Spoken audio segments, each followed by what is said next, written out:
नमस्कार दर्शकों, मैं हूं निशित जोशी और इस विशेष कार्यक्रम में मैं आपका हार्दिक स्वागत करता हूं। दर्शकों, देश की कर प्रणाली में बहुत महत्वपूर्ण कदम केंद्र सरकार द्वारा हाल ही में उठाए गए। वस्तु और सेवा कर, जिसको बोलते हैं GST, goods and services tax में काफ़ी बड़ी मात्रा में सुधार हुए हैं, जिसका सीधा प्रभाव आम आदमी के ऊपर, उद्योग जगत के ऊपर और छोटे छोटे व्यापारियों के ऊपर पड़ेगा। तो इस विषय में हम बात करेंगे आज अहमदाबाद जोन के चीफ कमिश्नर सुनील कुमार मल साहब से। सर, आपका बहुत बहुत स्वागत है इस कार्यक्रम में, विशेष कार्यक्रम में। एक नया अध्याय हम अगर कहें तो जीएसटी की कर प्रणाली में जुड़ा है, तो ये रिफॉर्म्स के बारे में थोड़ा बहुत बताइए और इससे जो देश और राज्य के अर्थतंत्र पे जो प्रभाव पड़ेगा वो कैसा रहेगा। सबसे पहले तो निशित जी, आपका बहुत बहुत धन्यवाद और आपके माध्यम से आपके सारे दर्शकों का बहुत स्वागत। देखिए, ये जो सुधार हुए हैं, जिसको अंग्रेजी में कहते हैं an idea whose time had come, ये एक ऐसा विचार था जिसका वक्त आ चुका था। जब देश में जीएसटी लागू किया गया 2017 में, तो आप सब लोगों को ज्ञात होगा कि जो जीएसटी से जुड़ा नारा था वो ये था कि एक देश एक टैक्स। लेकिन कुछ ऐतिहासिक कारणों से, कुछ आर्थिक कारणों से एक टैक्स का जो हमारा विजन था उसको तुरंत ही अचीव करना पॉसिबल नहीं था। तो ये जो जीएसटी 2.0 के सुधार हैं, उस दिशा में एक बहुत बड़ा कदम है कि अब जीएसटी के जो 4 बड़े दर थे, 5%, 12%, 18% और 28%, उनको अब कम करके और 2 दरों में सीमित कर दिया गया है सारे गुड्स और सर्विसेज को। तो अब 2 ही मुख्य दर हैं, एक जिसको बोलते हैं मेरिट रेट 5% का और एक स्टैंडर्ड रेट है 18% का। कुछ सीमित ऐसे कमोडिटीज़ और सर्विसेज हैं जो सरकार या तो चाहती है कि उसका उपभोग बहुत ज़्यादा ना बढ़े, जिनको सिन गुड्स कहते हैं, जैसे टोबैको, एरेटेड वाटर्स है, या कुछ ऐसे लग्जरी आइटम्स हैं जिनके माध्यम से सरकार कुछ अतिरिक्त कर वसूल करना चाहती है, जैसे लग्जरी कार्स हैं। उनको एक अलग कैटेगरी में रखा गया है जहाँ पे 40%, 40% का टैक्स रेट है। ये रेट जो दरों को जो कम किया गया है, उससे बहुत सारे उसके दूरगामी प्रभाव होंगे। सबसे पहले तो ये है कि बहुत सारी जो आवश्यक उपभोग की चीज़ें हैं, खास करके मध्यम वर्ग के लोगों के लिए, उनमें जैसे कि डेली रोज़मर्रा के इस्तेमाल की चीज़ें हैं, टूथपेस्ट है, हेयर ऑयल है, टूथब्रश है, नमकीन है, कुछ और खाद्य वस्तुएं हैं, कुछ दवाइयाँ हैं, जिनका टैक्स रेट कम कर दिया गया है। तो इससे उपभोक्ता के हाथ में अब अतिरिक्त पैसा आएगा। जब उनके पास अतिरिक्त पैसा आएगा तो वो अतिरिक्त खर्च करने की स्थिति में होंगे। तो कुछ ऐसी चीज़ें वो अब खरीद सकते हैं जो पहले उनको आवश्यकता थी भी तो नहीं खरीद सकते थे। तो इससे जो है कंजम्पशन जो है, चीज़ों का इस्तेमाल भी बढ़ेगा और जब वो बढ़ेगा तो उसके हिसाब से पैदावार भी बढ़नी होगी और पैदावार जब बढ़ेगी तो इसका मतलब कि उद्योग धंधों में निवेश बढ़ेगा, रोजगार बढ़ेगा। एक मोटे मोटे तौर पे कहें तो जो ये रिफॉर्म्स हुए हैं उसमें सालाना कंजम्पशन जो बढ़ेगा उससे जीडीपी भी अपनी बढ़ेगी। तो मोटे तौर पे करीब 0.6% तक जीडीपी की वृद्धि हो सकती है। और ये जो जीडीपी की वृद्धि होगी और जो उपभोग का स्तर बढ़ेगा तो उससे जो टैक्स रेट्स में जो कमी की गई है उससे अल्पकाल में जो टैक्स कलेक्शन में कमी होगी उसकी भी भरपाई होगी। तो इसके साथ ही कुछ और जो जिसको कहते हैं प्रणालीगत सुधार भी किए जा रहे हैं, जैसे छोटे और मझोले स्तर के जो नए उद्यमी अपना उद्यम सेटअप करना चाहते हैं, उनके लिए एक उनका जोखिम स्तर को असेस करके उनके लिए रजिस्ट्रेशन का प्रोसेस को स्वचालित किया जा रहा है। तो ऐसे लोगों को 3 दिन में स्वचालित तरीके से रजिस्ट्रेशन देने का एक अप्रूवल किया गया है। बिल्कुल। इससे करीब 96% तक जो स्मॉल और एमएसएमई सेक्टर के जो उद्यमी होंगे वो लाभान्वित होंगे। जी। उनको जो रिफंड देने का प्रोसेस है उसमें एक प्रोविजनल रिफंड देने का 90% तक प्रोविजनल रिफंड देने का रिस्क असेसमेंट के आधार पे डिसाइड किया गया है, जिससे कि उनके हाथ में जल्दी से जल्दी उनका पैसा मिलेगा तो वो आगे उसको अपने उद्यम में लगा पाएंगे। तो आपने बहुत अच्छे से बात की कि ओवरऑल जो होलिस्टिक प्रभाव पड़ेगा, जो छोटे व्यापारी है, जो एमएसएमई सेक्टर है, उसके बारे में हम बात करेंगे, और जो मैन्युफैक्चरर्स है और हमारे जो आम नागरिक है उसके बारे में। दूसरा एक प्रश्न ऐसा है सर कि जो नई प्रणाली लागू हुई, जो नए रिफॉर्म्स लागू हुए हैं, उनको लागू करने में आपके हिसाब से क्या चुनौतियाँ आई होगी? देखिए, पहली तो चुनौती ये है कि जीएसटी जैसा कि आपको मालूम है कि एक सिस्टम आधारित है, जिसके लिए कि एक बहुत ही इलेबोरेट नेटवर्क जीएसटीएन का बनाया गया है। तो जहाँ पे पहले 4 मुख्य दर थे और उस दर के हिसाब से सिस्टम में सारा डिजाइनिंग था। अब अगर उनको 2 किया गया है तो पहले तो जीएसटीएन में भी उसके साथ चेंजेस करने पड़ेंगे। जो जीएसटीएन को इस्तेमाल करने वाले जो ट्रेडर्स हैं, डीलर्स हैं, मैन्युफैक्चरर्स हैं, जो अपना इनवॉइस इशू करते हैं, उनका क्रेडिट मैचिंग होता है, तो अब उनको भी अपने प्रणाली में उस करस्पॉन्डिंग सुधार करना पड़ेगा। तो ये एक चैलेंज तो रहता है, और जब भी इस तरह का चेंज करेंगे तो ये चैलेंज को तो हर आदमी को मतलब हैंडल करना पड़ेगा। जी, बिल्कुल। दूसरा एक चैलेंज ये था कि जो कि मतलब अपने आप ही स्वतः जाहिर है कि जब इतने बड़े स्तर पे करों में छूट दी जाएगी तो जो कर का कलेक्शन है सरकार का वो थोड़ा कम होगा। जी। जब कर का कलेक्शन कम होगा तो इससे ये अंदेशा हो सकता है कि राज्य का जो फिस्कल डेफिसिट है, जो वित्त घाटा है, उसके बढ़ने की आशंका हो सकती है। तो ये सब करने के पहले सरकार ने इन सारी चीज़ों को मद्देनज़र रखते हुए ये जो डिसीजन लिया है। बिल्कुल, बिल्कुल। जैसे सर अभी आपने कहा वो जीडीपी की बात की, अभी फर्स्ट क्वार्टर में हमारा 7.8% जीडीपी रहा, जो काफ़ी अच्छी बात है क्योंकि डोमेस्टिक हमारा जो कंजम्पशन है वो काफ़ी बढ़ा। मैं तीसरे एक प्रश्न पे आना चाहता हूँ कि जैसे ये 2 संरचना है जीएसटी की स्लैब की, 5% और 18%। तो अगर वो लागू किया जाएगा अभी 22 सितंबर से जो लागू होने वाला है, तो उससे पारदर्शिता कितनी बढ़ेगी? देखिए, इस दिशा में तो ये एक बहुत बड़ा कदम है। देखिए, अभी क्या होगा, जैसे जब 4 दरें थीं, तो एक तो जो उत्पादक मैन्युफैक्चरर्स हैं, जो डीलर्स हैं, उनके मन में भी ये संदेह हो सकता है कि ये जो सामान वो बेच रहे हैं वो इस दर में जाएगा कि इस दर में जाएगा। ठीक है। जो उपभोक्ता है, जो अंतिम तौर पे उसको कंज्यूम करता है, उसके दिमाग में भी क्लैरिटी नहीं है कि उसने जो सामान खरीदा है उस पे टैक्स किस दर से उसको पे किया गया है सरकार को, और इसलिए इसका दाम जो बाजार में है वो उचित है कि नहीं है। अब जब 2 दर हो गए तो सबके दिमाग में एक स्पष्ट होगा पिक्चर कि इस सामान पे टैक्स का दर 5% होगा कि 18% होगा।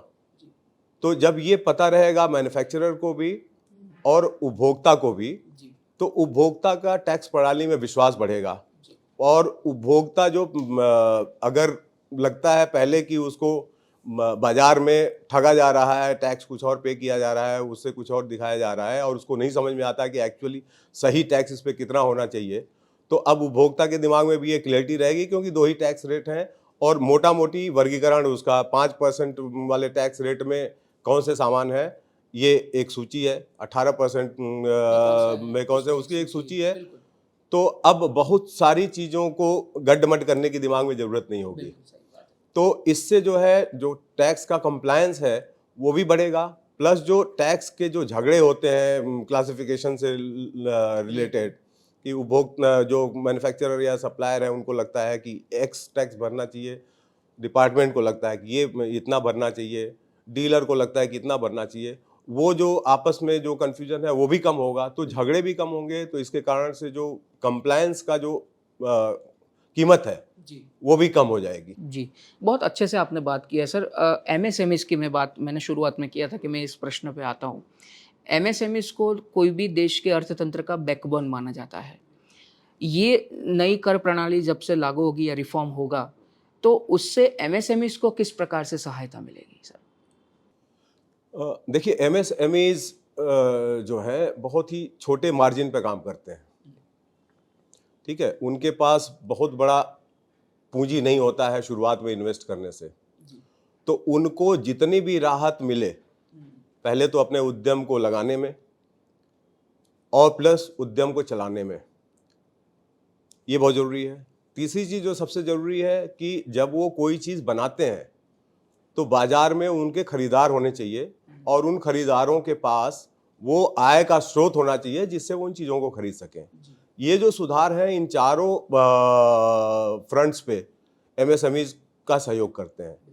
सबसे पहली बात तो ये है कि जैसे सीमेंट पे टैक्स का दर 28% से 18% कर दिया गया, वो एक बहुत बड़ा चेंज है जिसके कारण एमएसएमईज को अपना नया उद्योग सेटअप करने में अब कम लागत आएगी। दूसरा, अब एमएसएमईज को रजिस्ट्रेशन के लिए, जैसा कि मैंने पहले आपको बताया, कि एक जोखिम का स्तर उनका निर्धारित करके करीब 96% नए एप्लीकेंट्स को रजिस्ट्रेशन की प्रक्रिया स्वचालित कर दी गई। तो अब 96% लोगों को रजिस्ट्रेशन के लिए 3 दिन में गारंटी है कि उनको रजिस्ट्रेशन मिल जाएगा। तो वो जो पहले समय लगता था या उनको जो है सवालों का जवाब देना पड़ता था, जिसके कारण थोड़ी अनिश्चितता रहती थी कि कितने दिन में मिलेगा रजिस्ट्रेशन, कब वो अपना धंधा चालू कर सकते हैं, वो अनिश्चितता कम हो गई। जब वो ऐसे सामान इतने बड़े स्तर पे सामानों में दरों की कटौती की गई है, तो अब वो सामान जो पहले उनको जितने दाम में बेचते थे उससे कम दाम में बेच पाएंगे। तो एक तो जब दाम कम होंगे तो उसकी बाजार में मांग भी बढ़ेगी, और बाजार में मांग बढ़ेगी तो साथ में आपके उपभोक्ता है जिसको कि इन दरों में कटौती से जो फायदा हुआ है, ऐसा अनुमान है कि एक औसत मध्यम वर्गीय आदमी की आय इन इफेक्ट 4% करीब बढ़ जाएगी मंथली। तो उसके हाथ में ज़्यादा पैसा होगा इनका सामान खरीदने के लिए, तो कंजम्पशन भी बढ़ेगा, तो इनको बाजार भी उपलब्ध होगा और इनको सारी सुविधाएं भी उपलब्ध होंगी। प्लस सरकार ने इस चेंज में कुछ ऐसे सेक्टर्स जिसमें कि जिसको बोलते हैं कि विपरीत ड्यूटी स्ट्रक्चर था, इन्वर्टेड ड्यूटी स्ट्रक्चर, जिसमें कि जो इनपुट थे उन पे ज़्यादा ड्यूटी लगती थी और जो फाइनल गुड्स थे जो बाजार में जाते हैं उन पे ड्यूटी रेट कम था। तो इस चक्कर में वो जो क्रेडिट था उनके पास वो अक्यूमुलेटेड रह जाता था, जिसको वापस मिलने में वक्त लगता था। अब उसके लिए भी सरकार ने प्रोविज़न किया है कि 90% तक ऐसे जो अक्यूमुलेटेड क्रेडिट है उनको प्रोविजनल बेसिस पे एक समयबद्ध सीमा में दे दिया जाएगा। तो अब उनके पास जो कैश फ्लो है उनका वो भी बेटर हो जाएगा। तो एमएसएमईज के लिए तो ये वरदान साबित होगा। तो सर एमएसएमईज के लिए वरदान साबित होगा। मैं कृषि सेक्टर की भी बात करूंगा, जैसे ट्रैक्टर्स की बात हो, उसकी कीमत की बात हो, कीटनाशक जंतु मतलब दवाई की बात हो, तो उसमें भी जीएसटी की दरों में जो रिफॉर्म्स है उससे काफ़ी हद तक मदद मिलेगी किसानों को। किसानों के बारे में आप क्या कहेंगे? सर जैसा आपने खुद ही कहा कि जैसे ट्रैक्टर्स पे है, बाकी जो कृषि संबंधित यंत्र हैं उन सब पे ड्यूटी रेट जो है अक्सर 5% कर दिया गया है। जो जैविक कीटनाशक हैं उन पे भी ड्यूटी रेट कम कर दिया गया है। तो इससे किसानों को एक तो 2 चीज़ें होंगी कि अब ये जो कृषि संबंधी यंत्र हैं उनको वो अफोर्ड कर सकते हैं। तो जब अफोर्ड कर सकते हैं तो उसका इस्तेमाल कर सकते हैं। अगर वो इनका इस्तेमाल करेंगे तो उनकी जो उत्पादकता है वो बढ़ेगी। तो उनकी उत्पादकता जितनी बढ़ेगी उतने ज़्यादा उनका ज़्यादा चीज़ें बाज़ार में ऑफ़र करने के लिए उनके पास रहेगा, तो उनकी आय भी बढ़ेगी। और दूसरा ये है कि जैसे अब जैविक कीटनाशक पे ड्यूटी रेट कम कर दिया गया, तो उससे किसानों को ये इनकरेज प्रोत्साहन मिलेगा कि वो इसका इस्तेमाल करें। उसका इस्तेमाल करेंगे तो ये एक इको फ्रेंडली जो कृषि है उसको भी बढ़ावा मिलेगा, तो किसानों को भी इससे चौतरफा लाभ होने वाला है। किसानों को लाभ मिलने वाला है। और सर जीएसटी की प्रणाली और जो सिस्टम है वो डिजिटल हमने काफ़ी अच्छे से इम्प्लीमेंट की है। तो डिजिटली अगर हम प्लेटफॉर्म की बात करें तो उसकी भूमिका कितनी महत्वपूर्ण रही जीएसटी को सरल बनाने के लिए? देखिए, जीएसटी तो ऐसी टैक्स प्रणाली है जिसकी आधारभूत संरचना जो है ना, एक ये जो सिस्टम्स बने हैं उसकी बेसिस पे है, जो जीएसटीएन बोलते हैं, जीएसटी नेटवर्क है। तो ये प्रणाली शुरू में जब आई थी तब, क्योंकि इतने बड़े स्तर पे भारत एक बहुत बड़ा देश है जहाँ पे एक बहुत बड़ा टैक्स बेस है, और सबको उसके लिए दो चीज़ें थी। एक तो सरकार के पास ऐसा रोबस्ट सशक्त सिस्टम हो जो इतने सारे लोगों को एक साथ काम करने दे, और दूसरा कि जो डीलर्स हैं, टैक्स पेयर्स हैं, उनको उनके पास भी उस तरह का मतलब आईटी सिस्टम्स हों जो जीएसटीएन के साथ उनके जो इंटरेक्शन को संभव बनाए। तो अब समय के साथ, अब तो 8 साल हो गए जीएसटी को आए हुए, 8 साल में जीएसटीएन नेटवर्क को बहुत सशक्त कर दिया गया है। जितनी भी शुरू में थोड़ी सी समस्याएं जैसे जैसे आती गई हैं वैसे वैसे उनको सॉल्व कर दिया गया, और अब बहुत ही सीमलेस तरीके से जीएसटीएन नेटवर्क काम कर रहा है।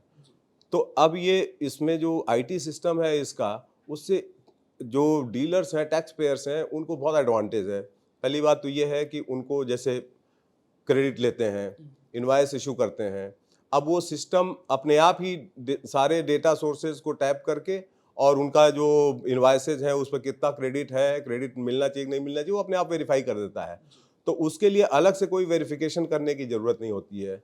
वो जो रिफंड का एप्लीकेशन करते हैं उनकी एलिजिबिलिटी को सिस्टम वेरीफाई कर लेता है अपने डेटा सोर्सेज को टैप करके। तो उसमें जो पहले मैनुअल सिस्टम में मैनुअल तरीके से वेरिफिकेशन करने में जो समय जाता, जो अनिश्चितता रहती, वो काफ़ी हद तक दूर हो गई है। तो अब ये सारी चीज़ों में अब उनको टैक्स पे करना है, तो जो आजकल यूपीआई सिस्टम है या बैंक नेटवर्किंग है, इन सब लोगों का जीएसटीएन से जुड़ने के कारण टैक्स पे करना बहुत आसान हो गया है, रिफंड मिलना आसान हो गया है, क्रेडिट का मैचिंग और क्रेडिट मिलना आसान हो गया है, और उसकी सर्टेनिटी हो गई, जो जिससे इससे रिलेटेड जो पहले झगड़े होते थे और उनको शोकाज नोटिस वगैरह झेलना पड़ता था, अब उसमें भी बहुत कमी आ गई है। तो ये तो बैकबोन है एकदम से जीएसटीएन।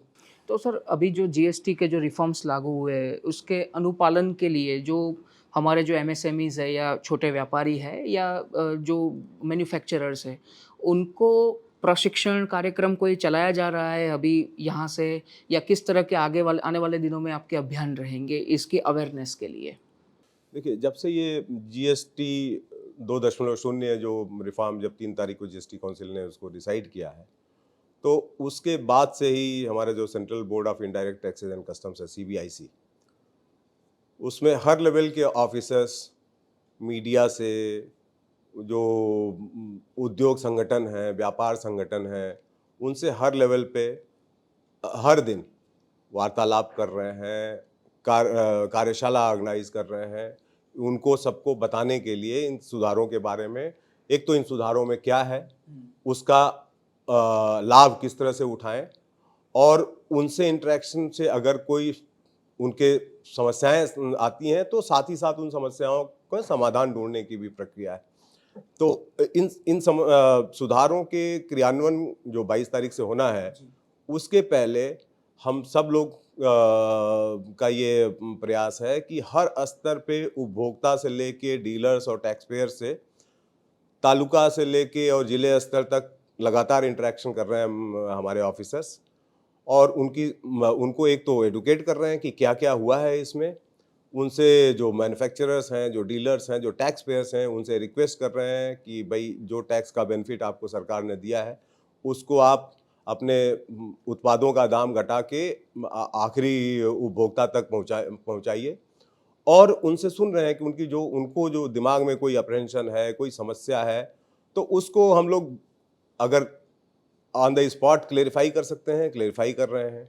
अगर उसके लिए कुछ हमें फर्दर क्लेरिफिकेशन की ज़रूरत है तो वो हम अपनी मिनिस्ट्री को बताते हैं, और मिनिस्ट्री भी इस तरह से जितना भी वो ट्रांजिशन फेज जो है उसमें जितने भी इश्यूज हैं, आप देखेंगे मीडिया में कि हर दिन, जैसे अभी बोर्ड ने एक सर्कुलर निकाला है, कोई कन्फ्यूजन था कि क्लियरेंस के बाद कोई ट्रेड मतलब डिस्काउंट ऑफर करता है अगर मैन्युफैक्चरर डीलर को, तो उस पे आईटीसी को रिवर्स करना है कि नहीं करना है, उसके बारे में एक विस्तृत एक सर्कुलर इशू हुआ है।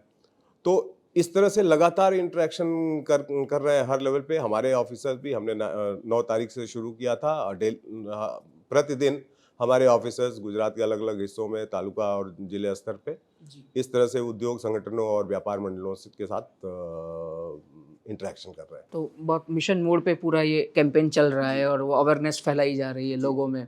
सर, अगर रेवेन्यू कलेक्शन की मैं बात करूँ तो अभी ये नए जो बदलाव आएंगे 22 तारीख से, तो उस बदलाव के तहत जो राज्य का जो रेवेन्यू कलेक्शन है उस पे किस प्रकार का प्रभाव पड़ेगा?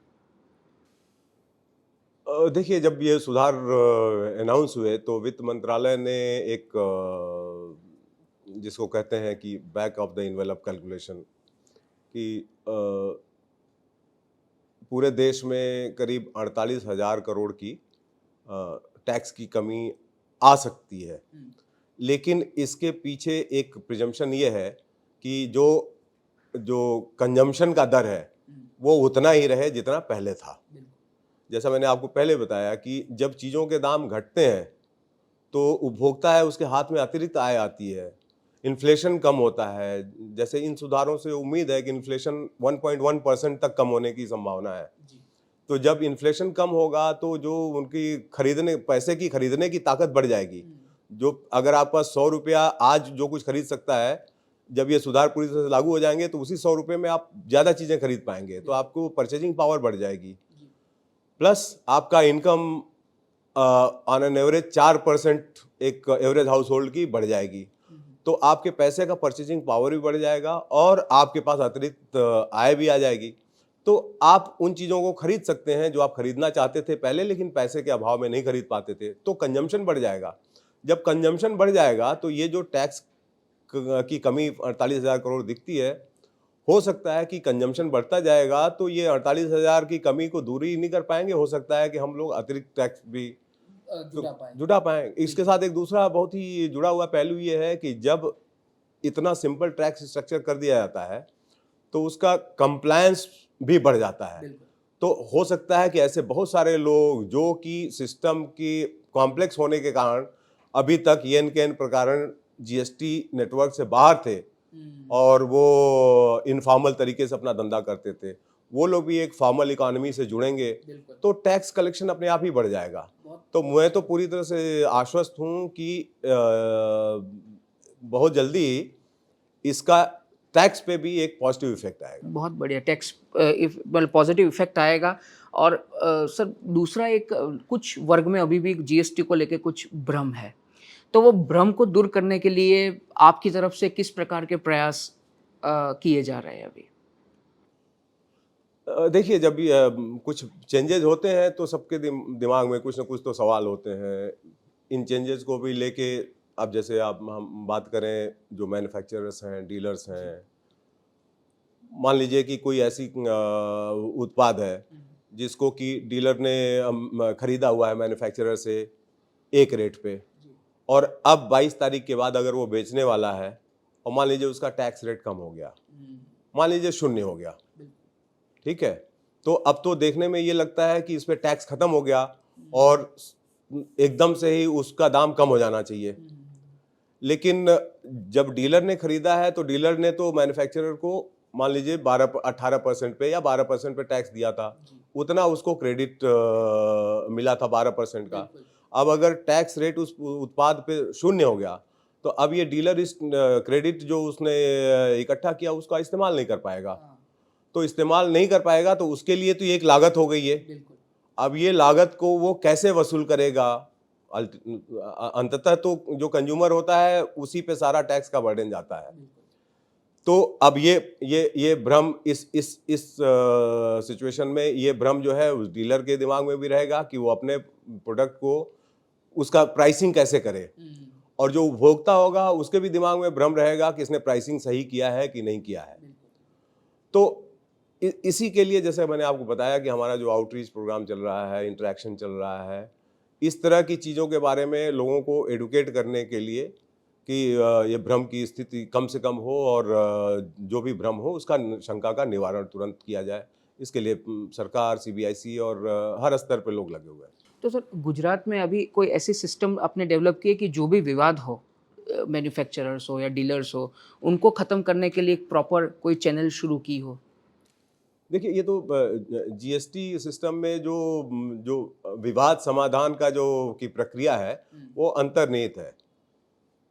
एक तो जैसा कि मैंने बताया, हम लोग हमेशा इंटरेक्ट करते रहते हैं जो व्यापार और उद्योग मंडल हैं उनसे, और उनसे उनके जो सदस्य हैं उनकी समस्याओं के बारे में सुनते हैं और उनका निराकरण करते हैं। एक तो ये हो गया। यहाँ पे स्टेट और सेंट्रल जैसे दोनों अथॉरिटी जो है जीएसटी को इम्प्लीमेंट करती हैं, क्रियान्वित करती हैं, तो उनके एक जैसे मेरे और जो स्टेट के चीफ कमिश्नर हैं, वो उन दोनों की अध्यक्षता में एक पब्लिक ग्रीवेंस रिड्रेसल कमेटी है। उसमें सब ट्रेड के लोग उसके मेंबर्स हैं। उसकी एक तिमाही बैठक होती है जिसमें कि ट्रेड के लोग अपनी समस्याएं बताते हैं और फिर हम उसका निराकरण करते हैं। उसके अलावा नॉर्मल जो चैनल्स हैं, आप ईमेल से अप्रोच कर सकते हैं, आप पर्सनल मीटिंग्स कर सकते हैं, आप सीपी ग्राम्स का जो कंप्लेंट का रूट है वो यूज़ कर सकते हैं। हर माध्यम से हम लोग समस्याओं का समाधान करते हैं। सर, आपके दृष्टिकोण से जीएसटी को लेकर भविष्य में और कौन से सुधार हो सकते हैं? तो निश्चित जी, जैसा कि मैंने अब हमारे वार्तालाप के सबसे शुरू में कहा कि जीएसटी जब आया था जुलाई 2017 में, तो एक नारे के साथ आया था, एक नेशन एक tax, one nation one tax. So हमारा अंतिम लक्ष्य तो जीएसटी सुधारों का वही होगा, एक देश एक टैक्स। लेकिन बहुत सारे कारणों से शॉर्ट टर्म में इसको अचीव करना पॉसिबल नहीं है। सबसे बड़ा तो कारण यही है कि हमारा देश बहुत ही विशाल है, इसमें बहुत विविधताएं हैं। सबसे बड़ी कि आय की विभिन्नता बहुत ज़्यादा है। तो हम जो आदमी 10 लाख रुपए महीने कमाता है और जो आदमी 10,000 के लिए संघर्ष करता है, हम दोनों को एक प्लेटफॉर्म पे नहीं तौल सकते हैं टैक्स के लिए। तो हम कोई भी सरकार जो अपनी प्रजा की भलाई में के लिए काम करती है, वो ये नहीं चाहेगी कि 10,000 वाले इनकम पे भी वही बोझ पड़े जो 10 लाख वाले इनकम पे पड़े। तो इसलिए, लेकिन जैसा कि हमारे प्रधानमंत्री का एक विकसित भारत का नारा है कि 2047 तक हम लोग विकसित देश होंगे, तो जब हम विकसित देश हो जाएंगे जिसमें कि आय की असमानता काफ़ी हद तक कम हो जाएगी, तब शायद हम लोग उस स्टेज में पहुंच जाएं कि एक नेशन एक टैक्स को कर लें। बट उस स्टेज तक पहुंचने के पहले कम से कम हम ये कर सकते हैं कि जीएसटी के इम्प्लीमेंटेशन में जो समस्याएं रोज़मर्रा की ज़िंदगी में मैन्युफैक्चरर्स और डीलर्स या बाकी उपभोक्ता झेलते हैं, जैसे कि रजिस्ट्रेशन की समस्या, जिसको कि इस बार बहुत ही अच्छे से हैंडल किया गया है, तो उसमें सर्टेनिटी हो और जल्दी हो। जो रिफंड की अदायगी है उसमें भी सर्टेनिटी हो और जल्दी हो। जो इन्वर्टेड ड्यूटी स्ट्रक्चर अगर कहीं रह गया है, इस बार तो बहुत हद तक की समस्या को दूर कर दिया गया है, बट अगर कहीं रह गया है तो उसका भी समाधान किया जाए। प्लस सिस्टम से रिलेटेड, जैसे उनको कभी ऐसा होता है कि रिटर्न को फाइल करने में उनको कुछ तकलीफ आती है, जो डीलर्स और हैं, तो उनकी ये सारी समस्याओं को धीरे धीरे सिस्टमिक इम्प्रूवमेंट करते उनकी जो डेली की समस्याएं हैं और उसके कारण जो उनका ट्रांजैक्शन कॉस्ट है उसमें कमी करें। शॉर्ट टर्म में ये गोल होगा। लॉन्ग टर्म में जैसा कि मैंने बताया, अल्टीमेटली तो वन नेशन वन टैक्स की तरफ जाना है हमें। तो मेरा दूसरा प्रश्न यही है, मेरे दो अंतिम प्रश्न है, इसमें से एक प्रश्न ये है सर कि जिस तरह से जो नया बदलाव आया है वो एक नई दृष्टि और दृष्टिकोण को लेके आया है, तो आप क्या मानते हैं कि आने वाले समय में ये जो केंद्र सरकार का जो ये निर्णय है जीएसटी के प्रति, वो आर्थिक क्रांति लाने में मदद रूप रहेगा? निश्चित तौर से अब आर्थिक क्रांति तो बहुत बड़ा शब्द हो जाता है, लेकिन एक आम आदमी की ज़िंदगी में जो उनकी डेली की रोज़मर्रा की समस्याएं हैं, उनको बहुत हद तक कम करने में ये मददगार साबित होगा, ये मैं बड़े पूर्ण विश्वास के साथ कह सकता हूँ। अब आम आदमी को जो है चौतरफा लाभ इस तरह से होगा कि जैसे जब आपका इकोनॉमी का साइज़ बढ़ेगा, जो कि इन सुधारों के बाद बढ़ने वाला है, तो फिर नए-नए उद्योग धंधों के लिए जगह मिलेगी। छोटे और मध्यम दर्जे के उद्योग जब फैलेंगे तो रूरल एरिया के लोगों को एम्प्लॉयमेंट मिलेगा। उनको एम्प्लॉयमेंट मिलेगा तो उनकी इनकम और बढ़ेगी। चीज़ों का दाम टैक्स रेट कम होने से कम हो जाएगा तो उसकी खपत बढ़ जाएगी। खपत बढ़ेगी तो पैदावार बढ़ेगी। तो ये एक जिसको बोलते हैं वर्चुअस साइकिल एक शुरू हो जाएगा। जितना जितना आपके पास इनकम बढ़ेगी उतनी ज़्यादा खपत बढ़ेगी, जितनी ज़्यादा खपत बढ़ेगी उतनी ज़्यादा पैदावार बढ़ेगी, जितनी ज़्यादा पैदावार बढ़ेगी उतने ज़्यादा रोज़गार बढ़ेंगे और फिर रोज़गार बढ़ेंगे तो इनकम बढ़ेगी। तो ये प्रक्रिया अगर निर्बाध रूप से चलती रहेगी तो हमारी इकॉनमी लगातार बढ़ती रहेगी। तो अगर आर्थिक क्रांति नहीं भी कहें तो एक आर्थिक समृद्धि का दौर तो डेफिनेटली आने। बिल्कुल, आर्थिक समृद्धि का दौर डेफिनेटली आने वाला है। अंत में दूरदर्शन के माध्यम से आप एमएसएमईज़ को, छोटे व्यापारी और हमारी जो आम जनता है उसको क्या संदेश देना चाहेंगे? जी, मेरा संदेश यही होगा कि इन सुधारों को जो है एक तो पहले समझें और हमारी जो हमारे फील्ड के ऑफिसर्स हैं, जो जगह-जगह पे कार्यशालाएँ और इंटरैक्टिव सेशंस कर रहे हैं, उसमें पार्टिसिपेट करें।